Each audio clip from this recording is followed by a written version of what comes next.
sorry for the delay, everyone. It's been a very long day, but it's a little bit after 7. I think it's around 7:05. And if you're looking for the Reservoir Hill Association, you're in the right place. Welcome to our general membership meeting. It's Tuesday, September 10th. Welcome, neighbors. Today we have our regular agenda. The only thing that is a little bit different about today that we don't usually do is we will be doing a public board vote on this call. So one thing that we do want to discuss is our relationship with the Community Law Center. We have taken quite some time to develop a contract with the Community Law Center that our board has had to review and make some alterations to. And so we want to talk about that a little bit. And hopefully by the end of this call, we're able to vote on that contract. And of course, as always, towards the end of the meeting, we welcome anyone who is on the call to make any announcements that will be good for the community. So as usual, I will begin.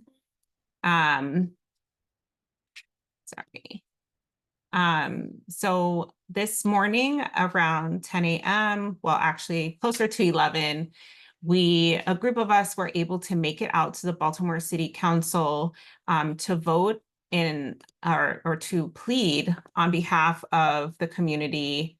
Sorry, I don't know. Mommy. Sorry, give me 1 second.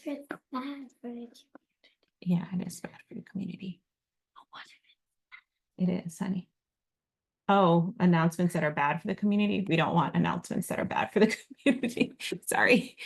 So today we went to the Baltimore City Council to discuss about 5 bills that were on the docket that would give the right of way to subterranean rights in our neighborhood and in the Edmondson area, a little bit north, more Sandtown area, so that Amtrak can continue their tunneling project. So shout out to everyone who wrote letters, who tried to attend in person and give virtual testimony. Unfortunately, virtual testimony was not allowed today. So I'm sorry for everyone. We told that they could submit it that way. We were told that you could, but you actually couldn't. And then thanks, of course, to everyone that showed up and stayed to give their testimony orally this morning, because we were told it was going to start at 10, then we were told it was going to start at 10:40, and then next thing you know, it was like around 11. We really didn't leave the city hall until the afternoon, and I really appreciate everyone who did that in such a quick turnaround. I just really feel like that is a testament to our community, because people from organizations across the neighborhood came out and shared their opinion and got our opinions on the public record. We were also able to interface with a couple of council people and understand people's stances on the tunnel outside of kind of like our normal purview. So that was extremely beneficial. And then it's always great to see neighbors.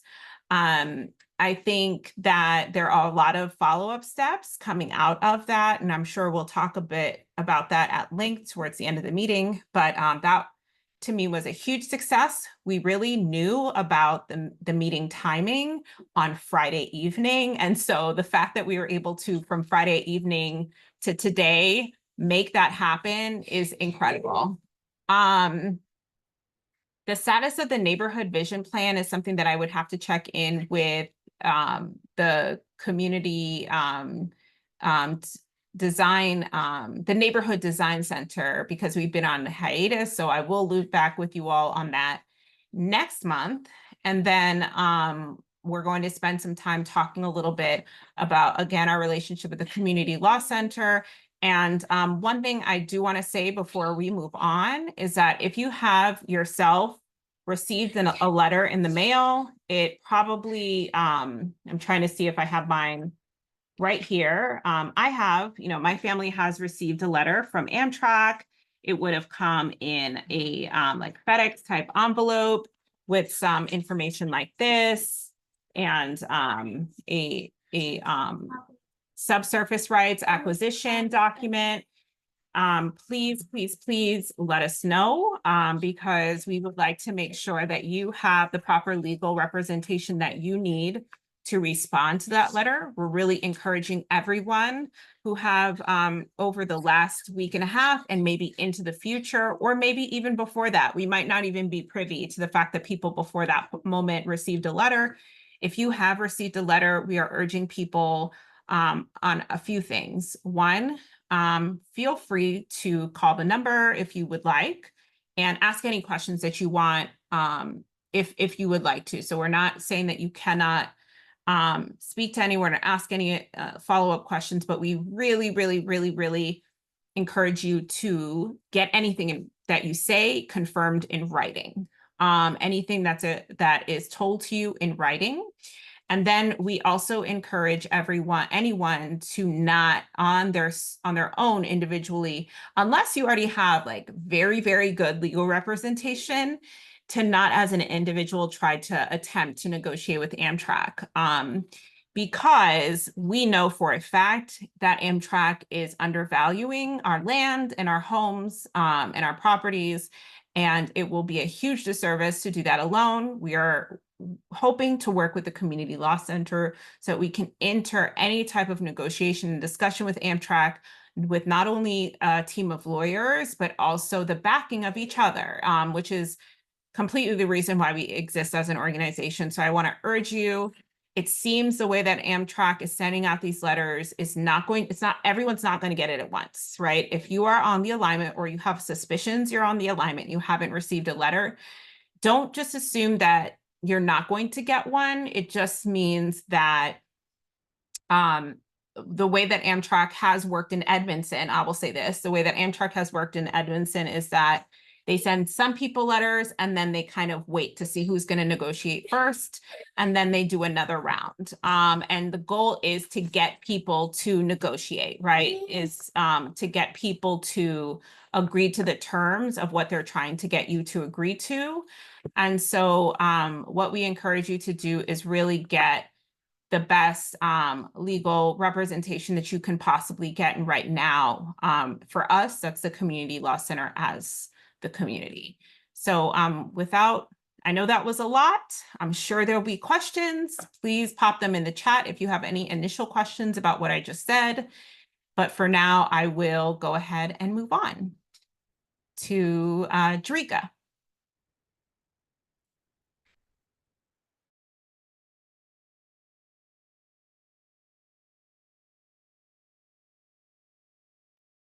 Drika, I know I saw her join the call. I saw her for a second. I admitted her, so I'll just keep going just in case she's not.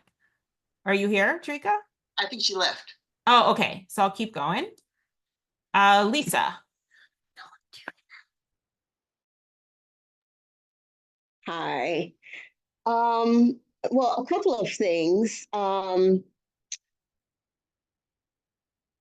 First and foremost, I want to second what Keandra said about thanking everybody who showed up today for the hearing. I know I was exhausted when I came back, and I was so tired. I just got into the bed. I was going to take a nap before this meeting, and Keandra was still hard at work. And I don't think that,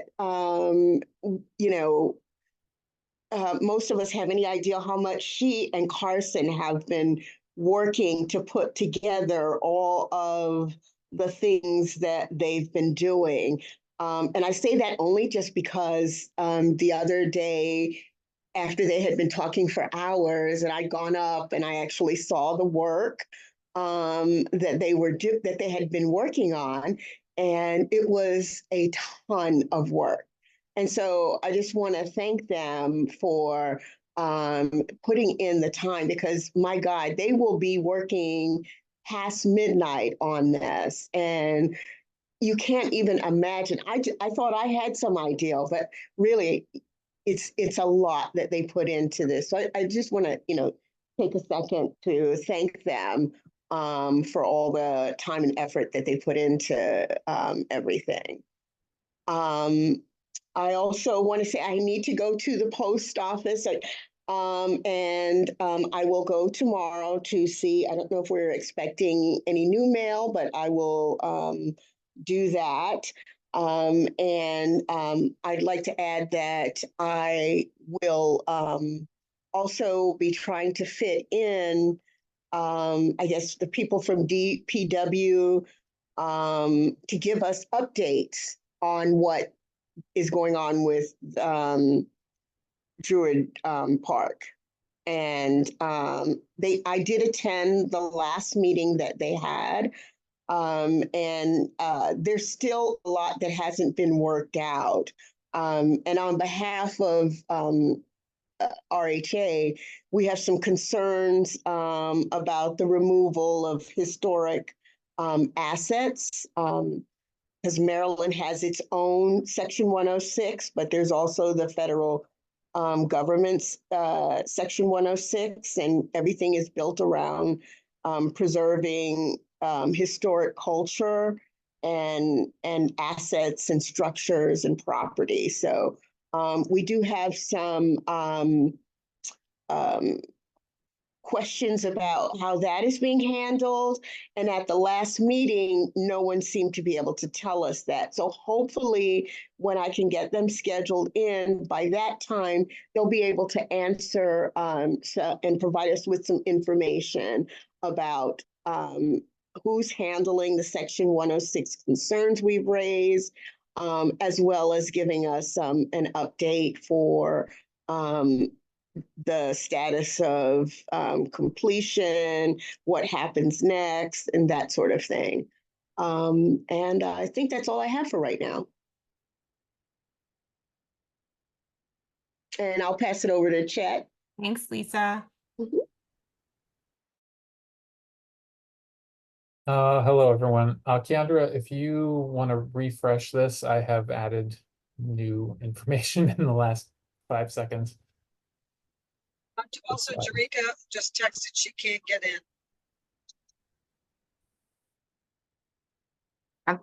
I'm sorry, I'm in now. I'm at a location where the Wi-Fi is horrendous.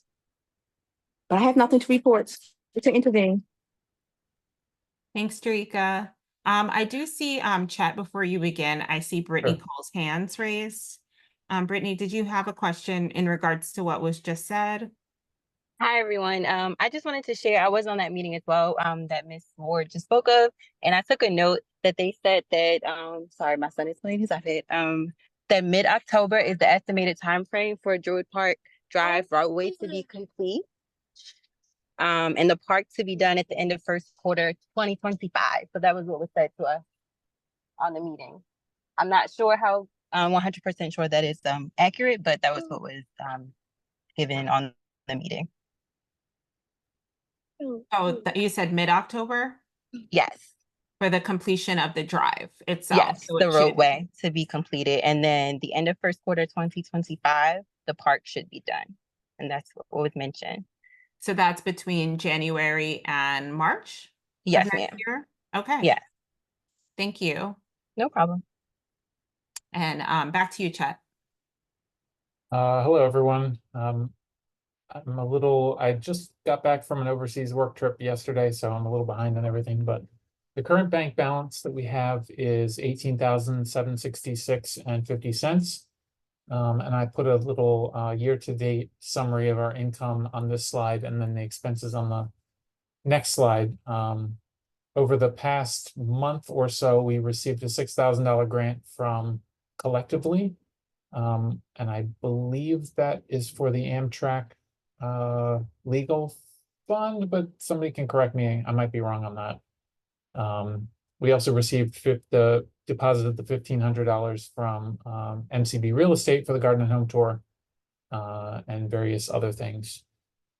So that's our income. And if you can go to the next slide, this is a summary of all the expenses. We haven't had any major new expenses over the past month or two. There was a community green up cleanup tool bank expense and our monthly fees for MailChimp and the website, all that type of stuff.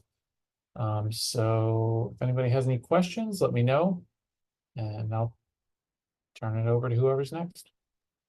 Thank you so much, Chet. And just to confirm what you said, we we were able to raise money through their grantor because of the work. I think Carson and the who is the chair of the BMP Tunnel Working Group has been doing to raise attention around the tunnel. And we also had an amazing opportunity because she got an initial grant to do this one fundraising day where if we raised the most amount of money in a certain time period, we would get like $1,000 bonus or something insane. And for this is insane for us because this is, I think, the first year, and Chet, please correct me if I'm wrong, that we've actually gotten awarded this type of money, like through grants. Maybe last year, actually, his Home and Garden Tour was maybe our first like really big fundraising year. So we're not used to getting income beyond our, regular membership fees. So I just wanted to say thank you to everyone who donated to that fundraising day that we put a shout out to, because we were able to get that bonus by raising the most, not the most money, but having the most donations in I think it was like an hour period. So thank you to everyone that allowed us to do that, because that will, really help us with all the future work that we have to do. And around the tunnel, there are expenses that add up because we are going to DC and, meeting with senators and congressmen and advocating in a lot of different ways than we have had to do in the past. And, we're used to paying all that stuff out of pocket, but it's really nice to be able to have a fund to pull from so that individual members won't have to pay out of pocket to do things like that. Or like today when we had to advocate at City Hall, say if we had to stay all day, it would be wonderful to be able to give money towards our members just to eat lunch or just to have transportation to City Hall and things like that. So members aren't incurring expenses for the community. But Chet, you're right. I think most recently, most of our expenses are towards like green up cleanups and things like that. I think we're just getting into the habit of using money in that way. We've never really done that before. So we're learning as our work is shifting a little bit in this moment. So I just wanted to share that. And if anybody has if you want a any sort of detailed report, please email treasurer@reservoirhillassociation.org, and I'm happy to provide that. Yeah, thank you, Chet. And that's such an important thing to reiterate. We share these treasurer reports monthly, one, because it's part of our requirements of our bylaws, but also two, because we really value transparency. I'll keep going.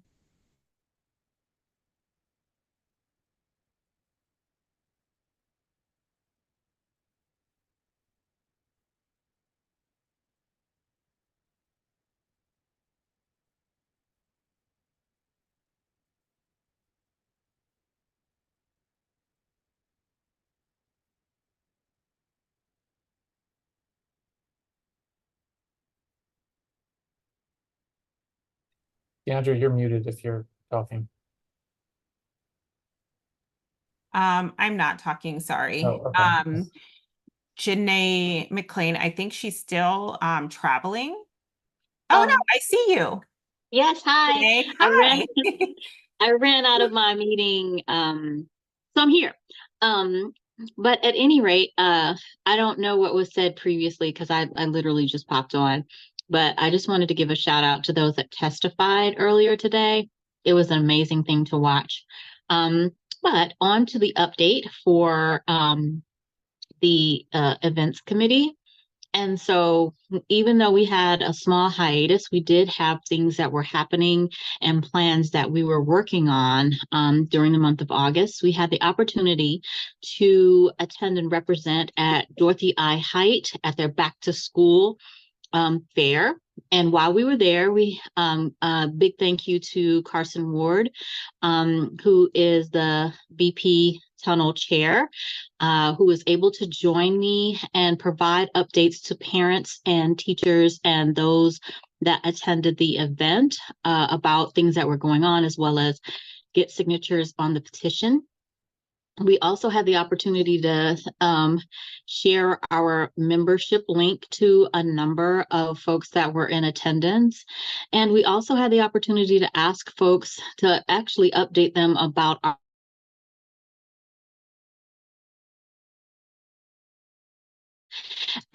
they were future dumpster placement recommendations. And one of the things that came out of that was actually trying to post something on our website so people can submit their recommendations just on a pardon me, on a regular basis, and we can make a selection for where the next dumpster is going to be. And I believe the next one, the date is November the 23rd. So everyone do keep that in mind, and I'm sure you'll hear more from the Green Committee. So events for the remainder of 2024, can you believe it? There's just a few more months left in 2024. I feel like somebody hit fast forward. But nonetheless, this month, we are going to have our inaugural Pets and Peeps social hour. And so one of our neighbors, Anissa, has been very instrumental in inspiring us to look at the connection and networking opportunities that can occur when it comes to people with pets in Reservoir Hill, as well as the opportunity to share updates regarding etiquette. So like picking up your poop or your puppy's poop, or if there is a lost pet, what can you do to help neighbors to reconnect their pets with their owners? So I don't know, Anissa, are you on right now? Can you unmute if you have a couple of additional words to say? Okay, nonetheless, working off my mobile phone, so I can't really see everyone. But if there are volunteers, so this is going to be on September the 20th, 5:30 p.m. And it's going to go from 5:30 to 8:30. So if you want to come and volunteer to help set things up, we'll be out there at 3 o'clock just doing a quick cleanup at the park at Ducatel. So that's at the corner of Ducatel and Linden. And then, afterwards, a quick cleanup. So we'll just be out there. There'll be some pup cups as well. We're going to try and see if we can't get the ice cream man to come by. Hopefully we'll continue to have warm weather and he'll still be making a rotation. And we're just going to have the opportunity to socialize and just, keep it casual. The next event is Halloween. Last year we had fun. It was like an opportunity to meet neighbors and come out and pass out candy. So we're going to have another good candy trail map this year. So be thinking about whether or not your home is going to be giving out candy, or if you're going to decorate, or if you're going to do a little bit of both. So we're going to work to get that map up and running because it's September now and October is right around the corner. We also have our November annual in-person meeting, and I'm sure you'll hear more from our president about that, but we're probably going to need a few people to assist with setup and, just really hoping that everyone can come out. We've got some really important things happening, some votes going on, some positions opening up that I'm sure you've already heard about. So nonetheless, we have the November annual in-person meeting coming up, and the Garden and Home Tour for 2025 is going to be June 7th and 8th this year. It's time. I know it says that the planning meetings are starting in January. No, we're already doing some things in the background because we're going to have a spectacular Garden and Home Tour for 2025. So if that is something that is of interest to you, please join us at the event on the events committee, and you can reach me events@reservoirhill.org. Reservoir Hill Association.org, or if you have questions, or if you just want to, come and provide your input and support for any of the things that are already on the calendar. So our next meeting is 19th of September. Come on out. We look forward to seeing you. Thank you. Thank you so much, Janae, and thank you so much, especially for the prompt about open positions. So I just want to thank you, because I definitely did not say that, and I needed to, is that we are really, everyone on the call, folks, if you are a member in good standing, if you are a member of the organization, you have been attending meetings regularly, we are talking to you. I see a lot of people on the call that I know are here every month. I want you to seriously consider running for office and to fulfill a board position on our board of directors. We are especially urgently looking for a vice president and for a treasurer. Those two positions are up for election. And I do believe, and I will need to discuss with my board, that it is actually time to elect a new president. And I know that sounds shocking and crazy, but I do think we are actually on that timeline to elect a new president. And so if you are interested in running for a committee chair, for the board, becoming a member of the board of directors, you have been coming to meetings, you have been listening to the issues, you have been participating, I'm speaking to you, okay? I want to make that super clear. That's who I'm talking to. And I encourage you to attend one of the social events. Walk up to one of the board members and introduce yourself. Let us know about your intention to run, because at that November annual in-person meeting, that's our election time, right? That's when people share their intentions to run so that we can elect a new board.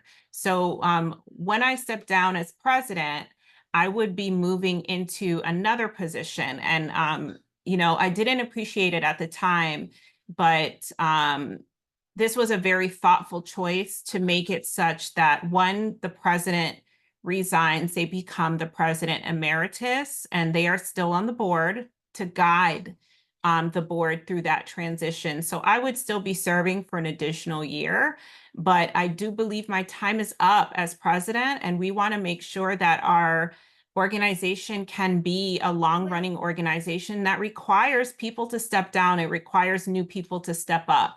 And so I just wanted to share that with the group. I'm not worried. I'm not concerned. I do believe in the vitality of our organization.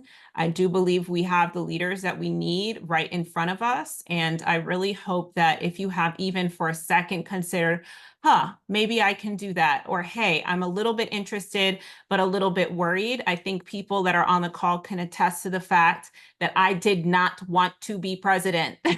I did not want to be president of this organization. And I was encouraged and supported and loved into fulfilling this position for the last 2.5 years. And you will have the same experience if you're on the fence. If you're nervous, that's actually a good thing. We don't want people to serve on our board that are like, I got it in the bag. This is easy. It doesn't mean anything.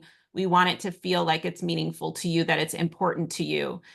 So we will be making a very clear list of all the positions. We haven't had the opportunity to speak to every single chair for them to make clear their intention to either step down or encourage another person to step up.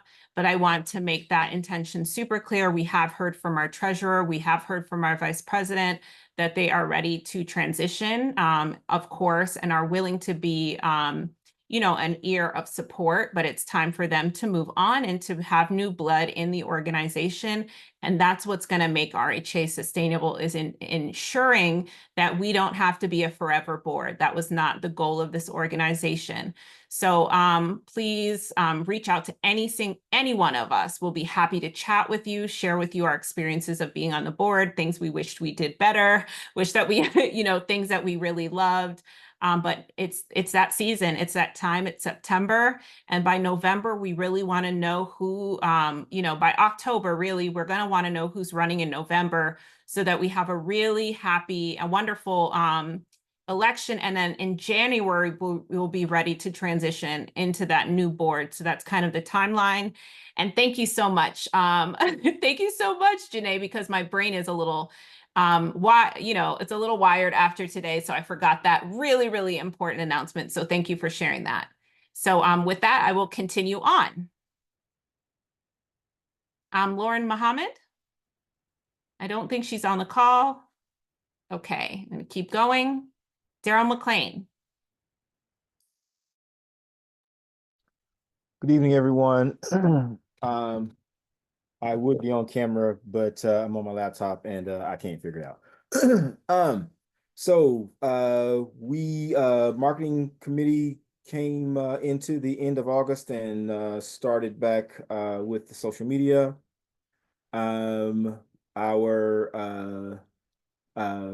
first effort was towards remix flyers for the St. Francis Neighborhood Center. And St. Francis has 5 recurring events. So flyer was made for each event with the other 4 events and their frequencies also listed on the flyer. And all that was scheduled or sent out for all those events in our social media channels. We began the social media for Paws and Peeps Social Hour. We started a content calendar for September through December with the copy saved as comments, and I will make that document available for others to be able to see. We began creating graphic design for upcoming events throughout the end of the year. As opposed to the way it's been traditionally done of as the event nears, then create the graphic design words. For those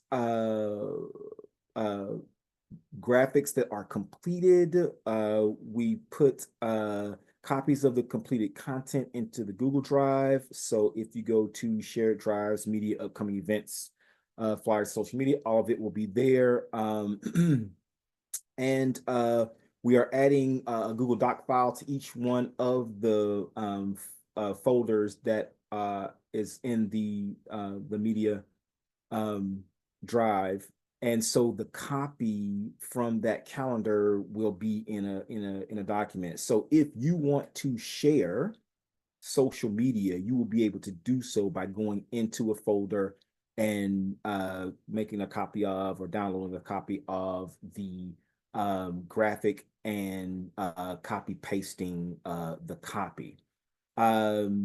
Our next meeting is September the 19th. Events next meeting is September the 26th. That lady for events try to use my date. If you go to the next slide. So this is a sample. This is safety and security. And as you can see, there's September, October, November, and December all here. Next slide. These are our remixes. So this is that's, as a matter of fact, that senior social new one just dropped within the last week or so. And I was able to snatch it and change my colors. And so there you have senior social, and you have the computer lab on Wednesdays. Next slide. Also their weekly grocery distribution and their Xinjiang meditation. So next slide, I forgot their 5th one, which is the NA meeting on Saturdays. And then this is the beginning of the flyer for the Paws and Peeps Social Hour. I'm not, if that's the correct name, events, I'm not positive. I'm gonna get the date on there and a little more information and put the the logo in the center.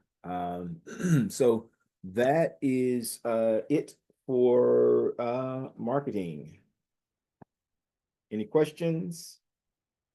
And I would also like to say that marketing has been saying this, but marketing, I am looking for an individual that would like to be marketing chair, and I would be more than happy to figure out together how uh, to put the reins in the next person's hand and ride shotgun for as long as necessary, because I'm not going anywhere. So I just for the vitality of the organization. And I am sure that the next person that comes in will have their unique set of skills and way of doing things, and I will learn and continue on in the marketing committee. So you can message me. I have gotten more organized, so I have time to be able to catch a Zoom conference or a phone call, or even go get a cup of coffee or something sometime and discuss the position. It is a position that if you have any background or desire for both marketing or particularly social media, you'll be able to step right in. So if there's any questions, I am available. Marketing at Reservoir Hill Association.org. Thank you very much.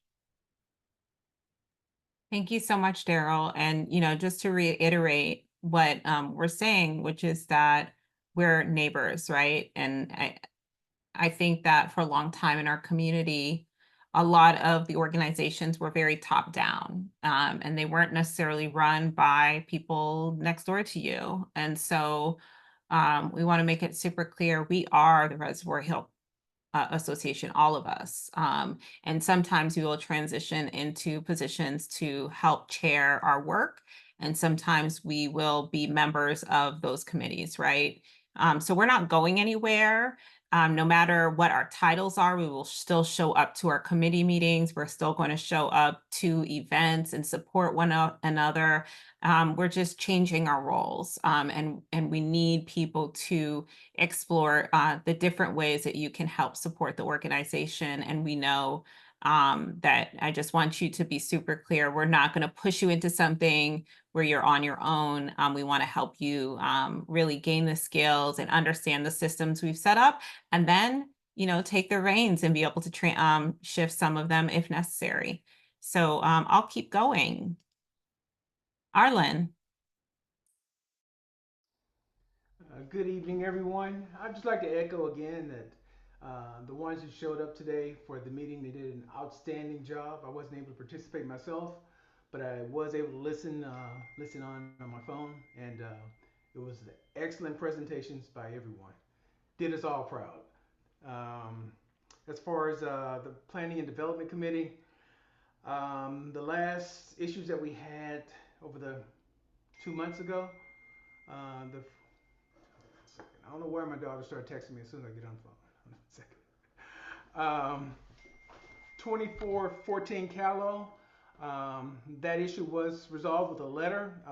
The person who was petitioning us did reach back out to the city and asked, was there anything else they could do to change our decision, and wanted to know if that was the final word. I did tell Brittany, I believe, that was our final decision, and I'm assuming that's the last I've heard from him regarding that issue.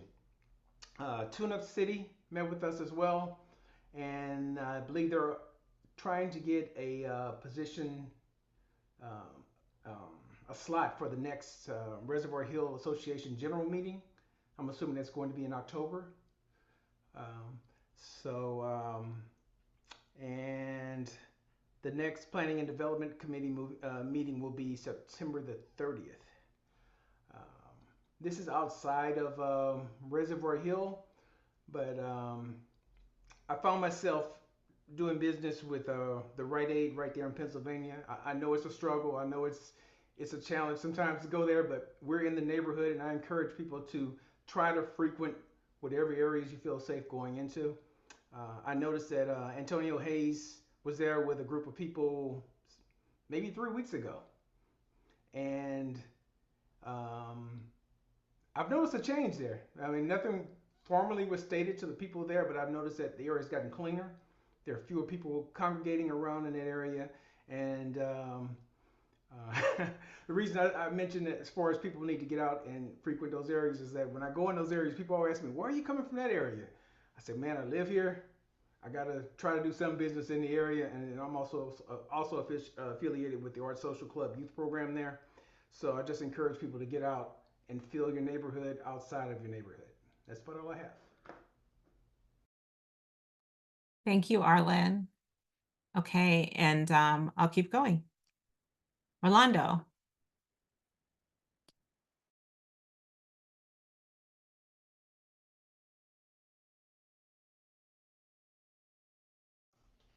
You're muted. Can you hear me now? Yes. Okay. It's been a very busy month of August.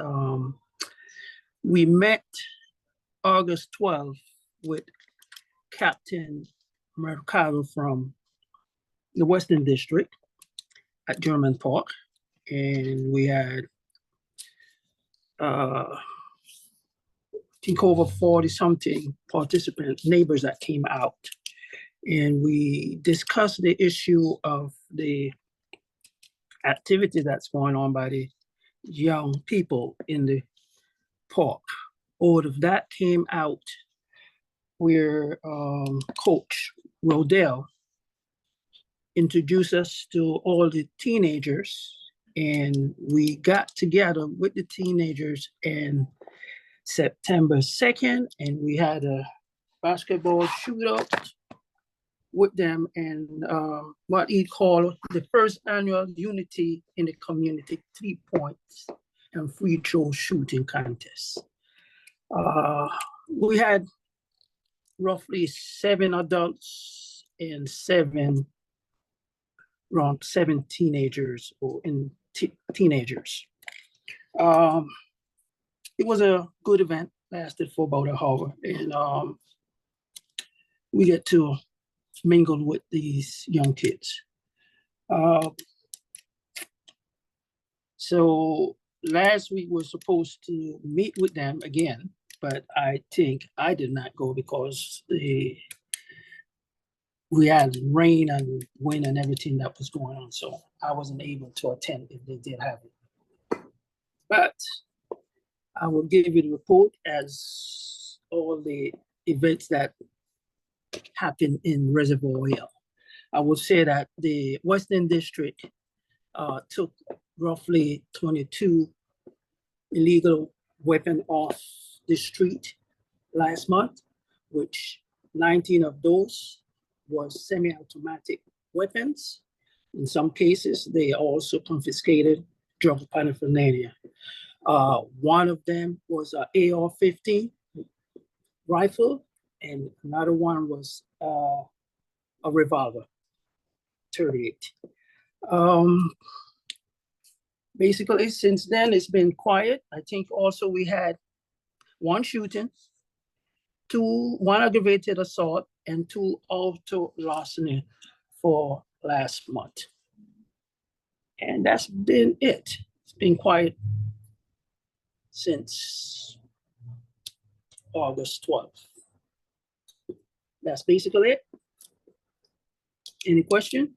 Oh, also, one more thing, please. See any construction going on, please check, see if they have permit. If something's not going correctly, please submit a 311. Or even call the consular office and let them know. At 826 Brooklyn, I submitted a 311 in reference to work being done without permit. Unfortunately, the inspector came out, stated that he hear banging, but he never walked to the back to see what transpired, what was going on. Roughly, is it 2-3 weeks ago? There's a gentleman that actually fall off the porch, broke his arm, and the EMT, the fire department, did not speak Spanish, and these gentlemen did not speak English. So I had to be translating while I'm driving on I-95 because of this accident that happened in Brooksley. And all of this could have been prevented if the inspector did his job. Now that the gentleman fell off, no, we have to stop work hard. So please, see any work going on, check to see if they have the right permit and that they're doing what the permit is saying they're doing. Because in this particular building, they was doing total contrary to the permit. And unfortunately, it took this gentleman to almost lose his life for the city to react. And I says almost lose his life because That's true. he was very close to one of the marble step that's on the side of my building. And if he had hit that with his head, we weren't talking about a broken arm. We probably weren't picking up a body. Thank you. Sure.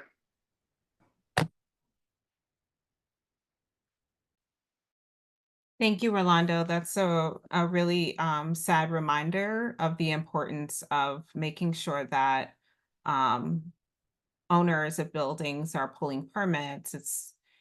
It's about the safety of the structure, but it is ultimately the safety of the structure is about safety of people. And I think we sometimes forget that when we get really tied up with reporting, what seems like very surface issues, but ultimately what we have found time and time again, when work is being done consistently, especially structural work is being done without a permit, there's a lot of dangerous things probably happening in and around the building that we all pay for as members of the community. And, just to reiterate, we've had a slate of fires in the neighborhood, lots of fires in our neighborhood.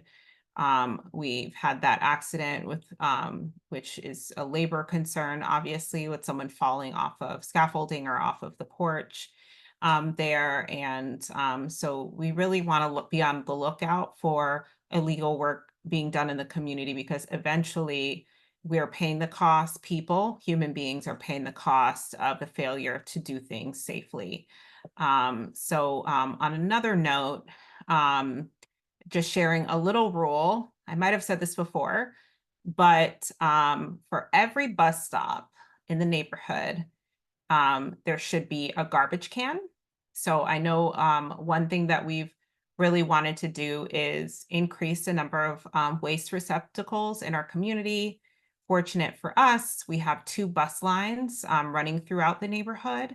So if you're ever on a walk and you observe a sign that is a bus stop, or you're waiting for the bus and you notice there is no garbage can next to the bus stop, please do take a photo, send it into 311 and request a waste can in that area so that we can increase the number of public cans so that we can reduce littering in our community. Janae, your hand is up. Thank you so much for that update. And I think that's going to be very helpful. Hopefully people will put rubbish in the trash cans, but you can't say it's not because there was nothing there.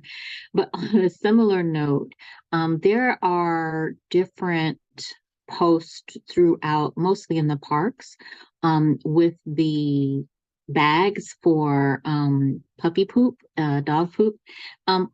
Who is responsible for keeping those filled? I don't have the exact answer to that. Maybe someone else on the call knows, but I believe, so this is just what I think, is that RHIC is who organized around most of those that we see in our community. And I believe at some point they were the ones refilling those garbage bags. It's a really nice touch. I think it's a lovely thing to have in our community. It encourages people to pick up pet waste and throw it out. However, I know the school wanted some. I've heard a lot of mumblings of people wanting it. Oh, I see someone said actually, oh, Brittany Cole, you said Park and Recs is responsible in a city park. Okay, thank you.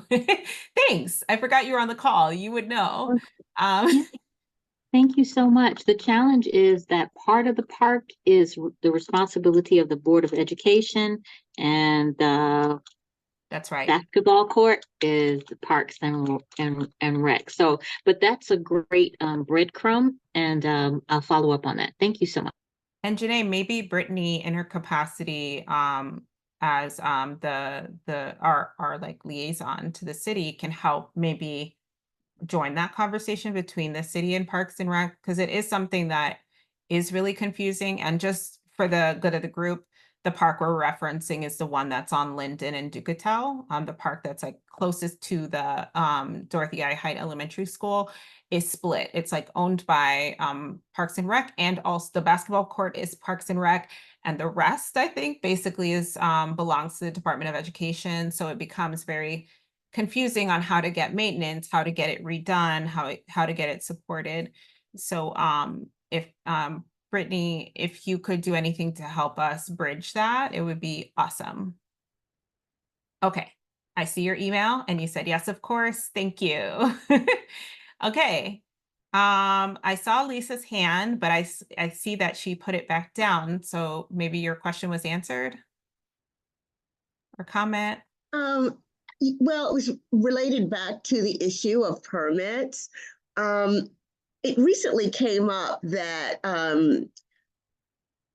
that Bolton Hill and Reservoir Hill have different, I guess, I'm trying to think of the word. The property values start higher, and I think it came up in the context of Amtrak's offers. So I think someone said to me that it was like that, like they say that it's 50,000 in Reservoir Hill and 100,000 in Bolton Hill. And it turned into a discussion about permits, because one of the ways the state determines the value, your property value, is to see whether or not you have made improvements to your property.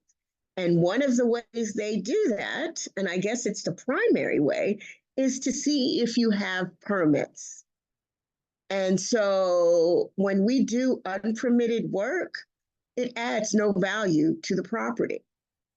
In terms of, I mean, I know people are trying to save on their property taxes, but it does really hurt you in the end. And it actually hurts the entire community, because if they don't see us making improvements to our property, it's not going to go up, or it won't be equal to Bolton Hill, which it should be but that's just me. But anyway, so I just wanted to throw that out. That's also a consequence for not doing permitted work, is that, you know, the value of your property, yeah, it's going to stay the same. But when you have a situation where Amtrak is coming in and trying to give you a lowball offer, they can substantiate it, you know, by just the fact that you don't have permits on record and you're not showing any improvement. So I just want to throw that out. That's actually super enlightening, Lisa. And just for clarity's sake for everyone, what Lisa was referring to, the 50,000 versus 100,000, is our land. So the land that our homes are on, the Maryland state creates a value for that. And we noticed because of our offer letters, we were looking at the valuation.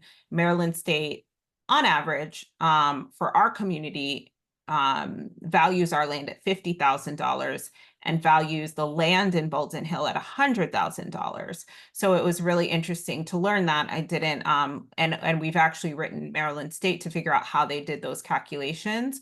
But that is so interesting because if a flipper comes in and they buy a house, let's say, and we've seen this, you know, for $60,000, they put $100,000 of improvement without permit.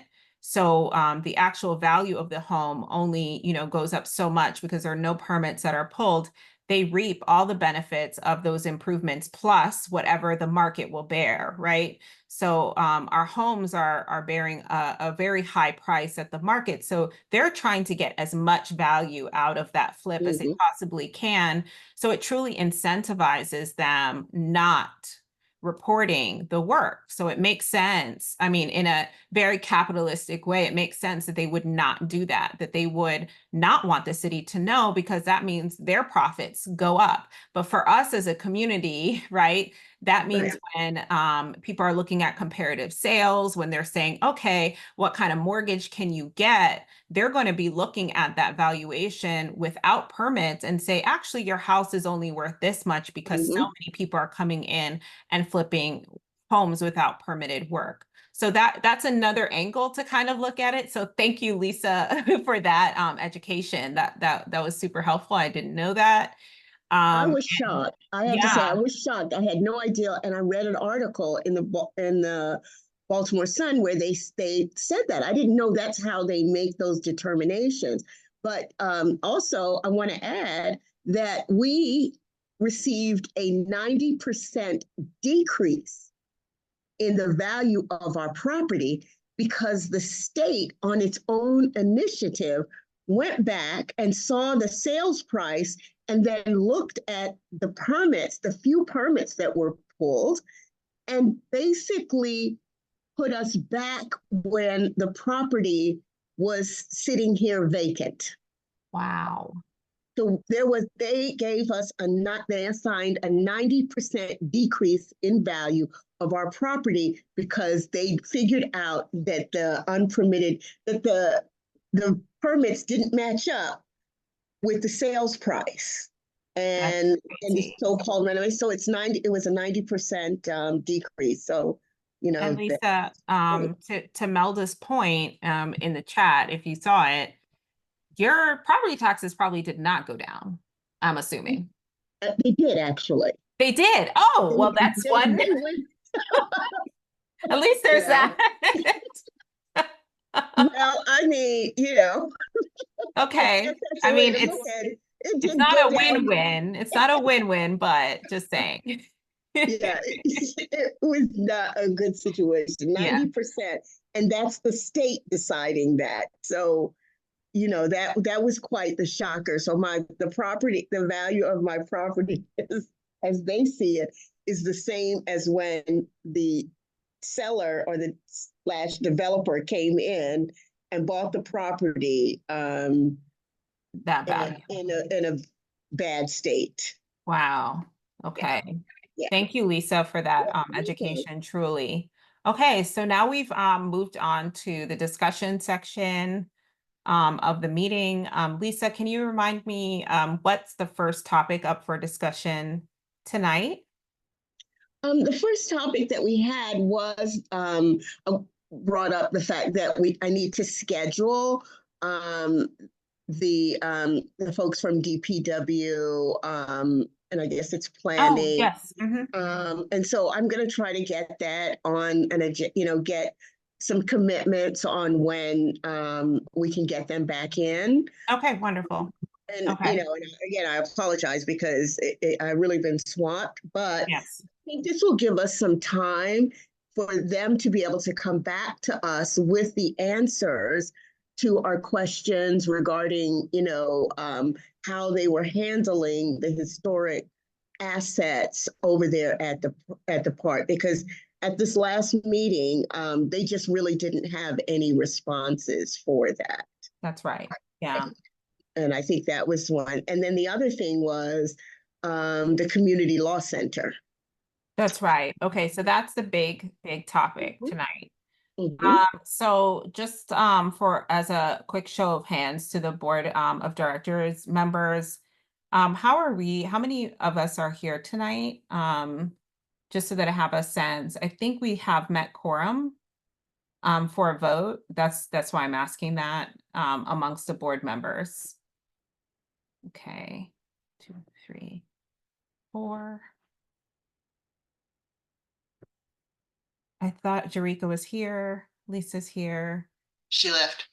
Oh no, I see her at the bottom. I see Jerika, Arlen's here, and Rolando. Okay. So with and Chet. Is Chet still present? I think I need to expand my window so I can see everyone. I know Chet was here. If you're here, Chet, can you unmute? For some reason, I don't see everyone on my screen at once. Okay, I think he might have jumped off. With 1, 2, 3, 4, 5, 6. Wait, 1, 2, 3, 4, 5, 6, 7 members of the board present. I do think we still meet quorum because we need 60%. Is that correct? Lisa? I think it's 60%, but I'm gonna go to the website and look it up really quickly, Okay. just to confirm. Thank you. I appreciate it. So quorum is just how many of the board members that we need in order to move a vote forward. So before we begin the discussion, in our board meetings, generally, we check if we have met quorum before we begin a meeting, but we don't generally do that in a membership meeting that isn't requiring a membership vote. And we thought tonight we could just discuss the Community Law Center contract with the entire membership that would be present. One, to kind of show you how a vote happens in our board of directors meeting, because we do want people to consider becoming board members. And 2, because this vote actually affects everyone in the community, especially those on the alignment. So we thought if there was a discussion around this issue, that this would be the time to kind of bring up any questions or concerns about working with the Community Law Center. Okay, so I can, at this point, I'm going to go ahead and minimize my screen a little bit so that I can open up the contract that we would be signing. So I guess I should use the proper language. It isn't called a contract, it's called a retainer agreement. And we were given 2 retainer agreements to consider with the Community Law Center. Right now, I think 3 organizations are signed on from the community. Historic Mount Royal Terrace, RAT. I thought there was a 3rd. Is Upper Utah Madison signed on, Arlen? Yes, Upper Utah, that's it. Upper Utah Madison Neighborhood Association has, those 3 organizations from Reservoir Hill have already joined on with the Community Law Center. Arlen, do you want to share a little bit about your experience so far with them? Did you want to, how has it been for Upper Utah? I think they reached out to us sometime in April, and they just wanted the letters. We did submit. Sorry, Arlen, your volume is really low. Okay. Is this any better? Okay. Much better, yeah. I think we reached out to them they reached out to us in April, was it? And we just submitted the documents that they requested. The board, the members of the board also submitted their support for it, and that's about all we've heard so far. So really no feedback. Okay, thank you. Okay, so it's still very early days still for Upper Utah, it sounds like. And we've attended like informational meetings, so we've gotten very, just the basics of what the Community Law Center does in practice, which is they're a nonprofit organization that only exclusively works with community groups. And what they do is because of their nonprofit status and the mission of the organization, they're able to work with much large much larger law firms that have expertise in the needs of their communities. So the goal here would be that basically every community on the alignment would join on with the community law center in hopes that they could attract big name lawyers to the case and help us really with the multiple issues that surround this particular project, but most urgently, especially for Edmondson and now for us, around land rights negotiations. And so the urgency specifically for RHA, because as you all know, we're working with the New York Civil Rights Law Clinic. We'll be continuing that work with them. Did I say New York University? I meant to say NYU if I didn't. Law Clinic, and we'll be continue working with them on the civil rights case. But we also recognize that in the interim, people are getting offer letters. Some people are really stressed about these letters. It's given a very quick timeline and turnaround for responding. And we just want to make sure that every single person that responds to these letters, that they have legal representation. So that's kind of the impetus of us signing on and really pushing this forward, and the urgency of us signing these agreements. And I can honestly, after the vote, make these agreements available publicly. I don't think there's any language in there that we would need to keep private. So I'm going to go ahead and share my screen. Can everyone see that? Okay. So this is the first agreement that we're hoping to have a vote on. And this is for the agreement of a joint agreement. So the joint agreement is specifically about everyone in combination, like not as an individual organization or not as individual entities or individual people, but as a group. And right now, the group that they would be representing is us, Reservoir Hill Association. And I will give people time. Can you read this? Is it big enough, or do I need to increase it so you can read it? Thumbs up? You can see it? Okay.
Okay.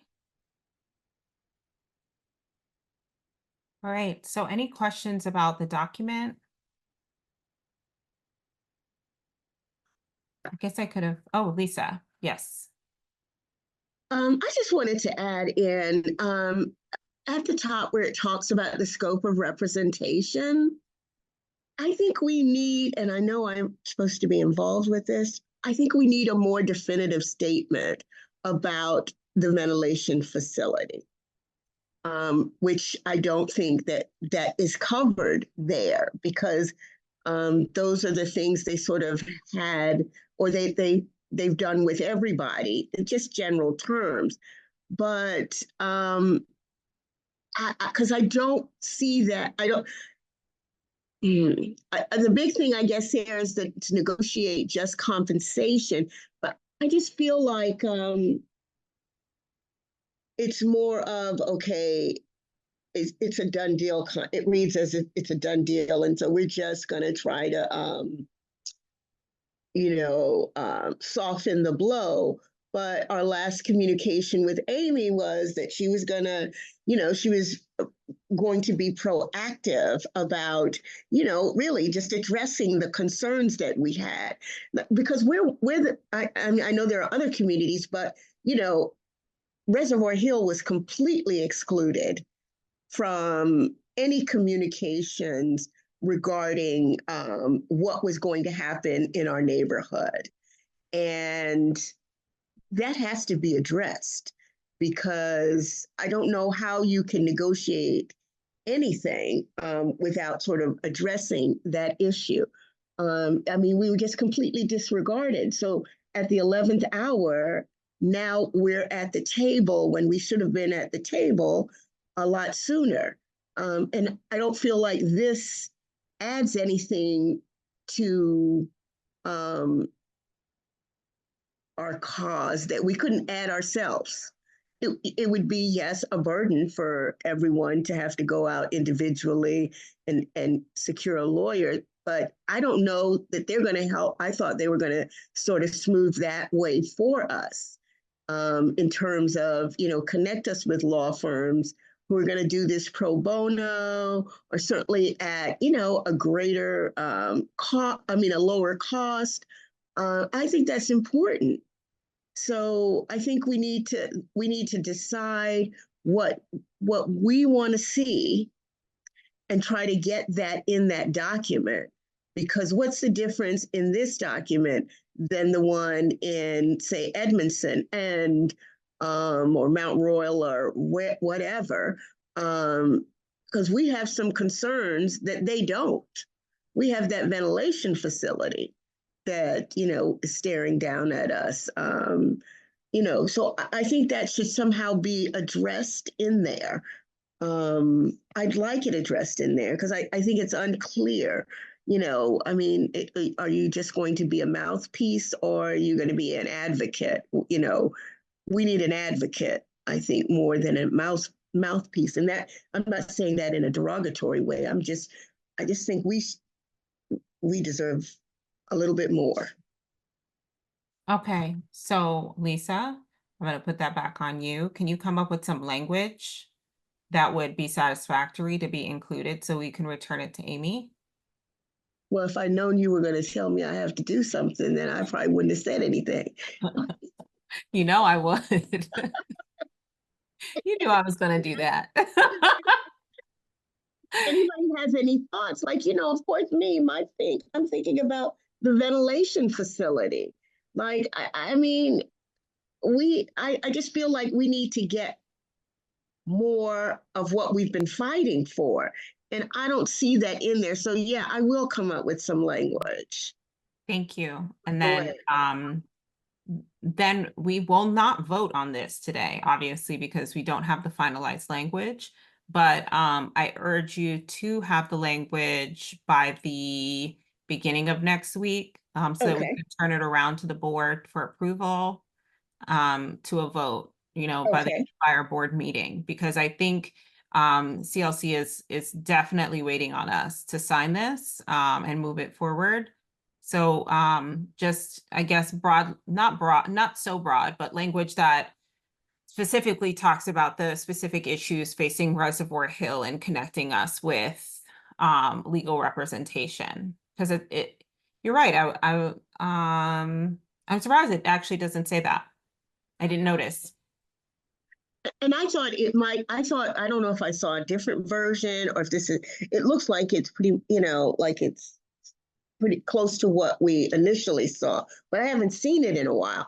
I just think we need some clarification, okay. And I'm thinking, of course, specific things, like, for example, I think that they need to, she needs to seek injunctive relief for us with respect to the intermediate ventilation facility, so that, that there's a hold on that. It's a very hard thing to get, but I think that we do have some facts that could get us there.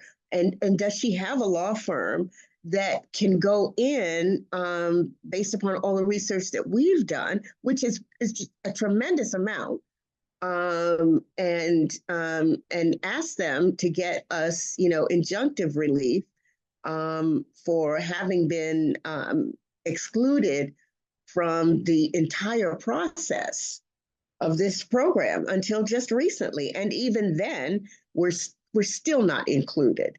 We still don't know so much. They haven't been transparent. We really can't act as if they're being transparent because that would be harmful to our cause. So I think that, she hasn't discussed injunctive relief, but we need injunctive relief. Can she get us a law firm that can get that for us? So certainly go into court on that, because that would be really useful, because that you could get a temporary injunction, and then that would give us some more time, and that would stop a lot of things. And then, thereafter seek a permanent injunction. And then that could remove that building completely off the table. If they're successful, it buys us time, and it could change things dramatically. So I'd like her to be able to address that, and I just don't feel like that has been addressed. Well, I would, this is Janae. I don't have the background and experience that you have, Lisa, but I am happy to review whatever language you come up with just from, an editorial or, just a lay person's eyes point of view for clarity. So whenever you complete that, I'm happy to volunteer to review it.